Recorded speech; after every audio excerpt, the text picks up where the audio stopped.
Sunday night in the 3-6 matchup. Can't wait for that one. Dan O joining us now. Max, I'm going to start with you. How much faith do you have in the Browns this postseason? I got it. Guys, when I look at them and the Steelers, it's like the Browns are the Steelers. Stephen A., you bring it up because I always bring it up. What did Mike Tomlin say at his introductory press conference when people were like, really, Tomlin got the job?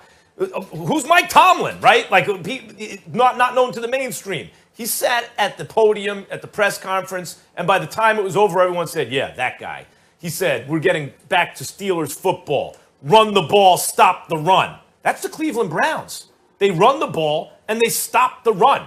Sheldon Richardson and of course, Myles Garrett, who, by the way, who's the best defensive player in football? We all know what the answer is to that, right? Aaron Donald. If you take all the emotion out of it, you have a hell of a case for Myles Garrett this year. He is absolutely elite. They run the ball, and they stop the run. And then what else can they do? You know, the lesson in sports is always, if you think you see something in a player, patience, patience, patience. And just when you ran out of patience, more patience. I learned that lesson again with Baker Mayfield. He had 4 head coaches in just a little over 2 seasons and couldn't be consistent. And at a certain point, I threw up my hands earlier this year and said, he's okay. He's just okay. Nope, he's better than that. Yes, he's highly dependent on situation. He's not Tom Brady or Patrick Mahomes or Aaron Rodgers or Peyton Manning. Those guys would have been great wherever they were. Most quarterbacks need the right situation, and Baker's one of them. But he's in that right now. I have faith, more faith, in the Browns than in the Pittsburgh Steelers. And if the question is thumbs up or down on the Browns, I give them a thumbs up. You know what?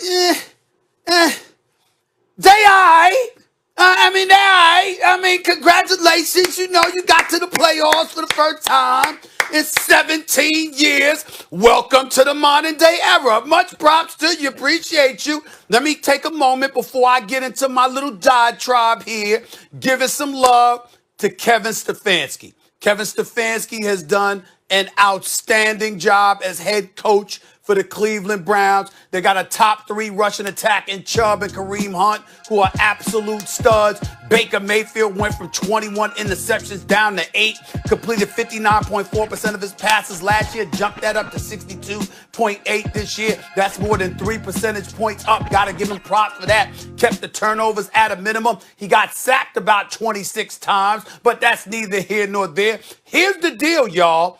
I give Cleveland respect, but am I worried? No. I mean, they all right. When you talk about them stopping the run, Max, listen, let me tell you something right now. We know they struggle against the pass, right? They got 38 sacks on the year, which isn't bad. But forgive me if you got Olivia Vernon, who's got 9 sacks. You got Myles Garrett, who's got 12. You got Sheldon Richardson, that got about 4.5 sacks. They got about 38 sacks total as a team. That's averaging less than 3 sacks a game. All right, okay. And then I'm not scared of them. I'm not scared of them. And then we get into their rushing defense. This defense that you brought up, yeah, it ranks 9th against the rush, Max. But, Max, I would ask you to double check your numbers. Not that you gave out the numbers, but when you bloviate about the Cleveland Browns run defense, let's analyze this here. Dan Orlovsky, you'll appreciate where I'm going to here. The Pittsburgh Steelers ran for 129 yards against them earlier this year. Who did they give up? 209 yards rushing to the Las Vegas Raiders, okay? They gave up about 140 yards rushing to Jacksonville. What about that game against Baltimore when they gave up 231 yards rushing? It's not like they can't be ran on. Now, the Steelers' offense, I mean, we all know they can't run. It's the worst rushing attack in football, and I get that. James Conner's missed a few games. He's averaging about 4.3 yards a carry. But when I look at the Steelers, what are they going to lean their success on? It's going to be on their ability to throw the football. Why? Because Big Ben Roethlisberger is going to be in there, not Mason Rudolph. Why? Because you got Clay Chesspool and James Washington and Juju Smith-Schuster and Deontay Johnson and Eric Ebron. You got a 5-headed monster that you could go and throw the football against a team that struggles against the pass. So when I look at this game, I'm like, yo, I appreciate what I'm seeing from the Browns. Props. Baker Mayfield, way to step up and handle your business, my brother. Nothing but respect for you. Love the job that he done. Kevin Stefanski, Andrew Berry, the GM, African-American, by the way, handling his business. I love Chubb. I love Hunt.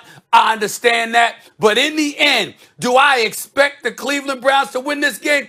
Hell no. They will go to the Steel City this Sunday, and they will go down. It's nice that you were in the playoffs. Now it's time to go home. I got a lot of faith in the Browns. It's nice to be one of the guys that have had faith in the Browns from the jump and not kind of being like Max. And just, I don't recall that about you, Dan. Oh, really? Check Faith it. from the jump? No, from the jump. No. I need to do that. I got to get in here on this. He definitely has been on the Browns. Thank you, Molly. Dan, Thank you, I Molly. confirm. I don't have to be like Max. I do listen. went I down listen on most of the Baker 2 hours. Thank you, Molly. I think going into the playoffs, you got to ask yourself, do you have faith in the quarterback? My answer for Baker Mayfield would be yes. One, because we've seen growth, both on and off the field. We've seen maturity, both on and off the field. But then also, it's not just, is the quarterback playing by himself? You know, my faith in Baker Mayfield has a lot to do with Stefanski, especially watching the game plans that he devises.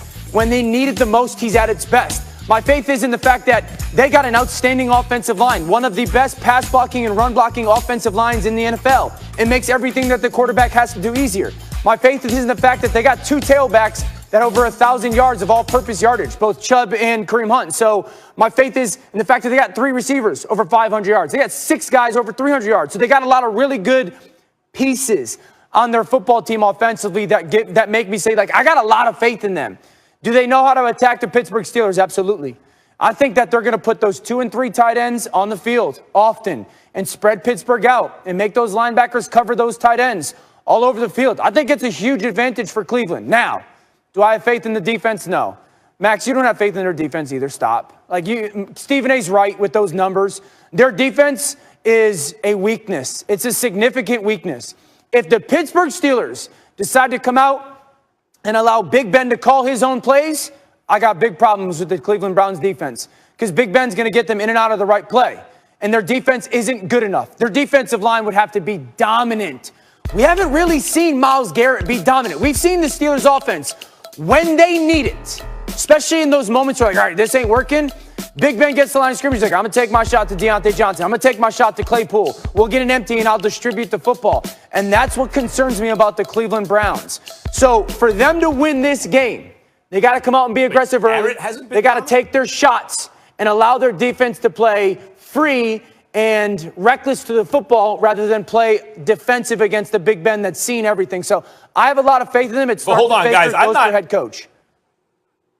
I'm not touting Cleveland's defense. When you say run the ball, stop the run, really what you're talking about when you get down to it is you're winning up front. Cleveland can play up front on both sides of the ball. You brought up their offensive line. I agree with you about Baker, but even Ben Roethlisberger's wisdom, when they can't block for the run, which Pittsburgh can't, it's a bad matchup for them against a team whose defensive strength is playing the run compared to the pass. When you can't block for the run, and you have a quarterback who can't throw the ball down the field, that is a recipe for disaster, and it revealed itself over the second half of the season.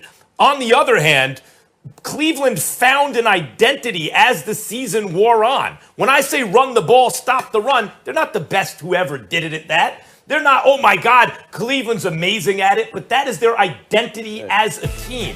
That is where their strength lies. And on top of that, they have a quarterback who we've seen get it done in the second. Look, Dan, I saw you this morning. You said it was big boys.